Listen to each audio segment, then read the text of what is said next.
It's not unusual for potential home buyers to consider the option of renting before buying, but for many here in Southwest Florida, that hasn't always worked out.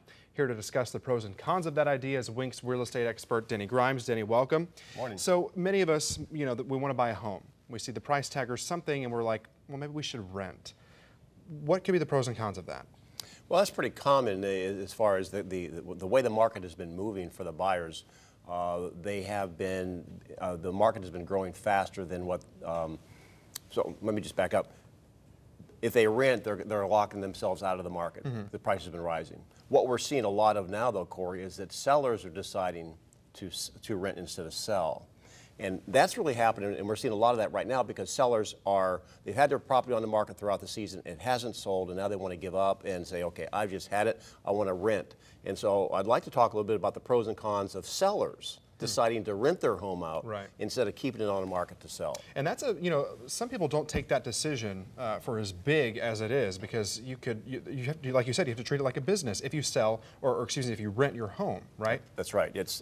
Renting is like the lottery. There are a few winners, but there's more people that lose if they don't treat it like a business. So I brought a little checklist for sellers to kind of consider before they rent. Number one, they ought to consider the total cost of home ownership. And they understand basically, and I've had sellers, well, I don't really have a house payment, but there's maintenance fees, there's taxes. Right. And the other thing, when they rent, they forget about the hidden costs like vacancy. You should factor in a month it's going to sit empty. At least, I would think. Absolutely, at least 1 month, Corey. And secondly, then there's basically, you have a fee to pay, and many times you'll use the assistance of a real estate agent, so you have to pay about 1 month rent. So now you have to figure out, you've got to cover all your expenses with 10 months of rent.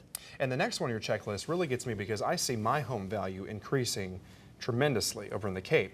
So do you think your home's value will increase? Where does that come into play? Over the last 3 or 4 years, the appreciation rate has really made the decision easy for sellers. I'm going to wait.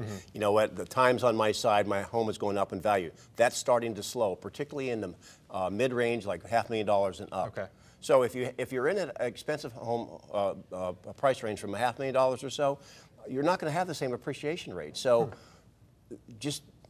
you have to base it on the cash flow basis and not the appreciation. Appreciation won't save you moving forward. Right. Well, let's go ahead and take a last look at the checklist, if we can, from Denny Grimes. Rent or sell. The third one, on a scale of 1 to 10, what is your home's condition? That's a big one.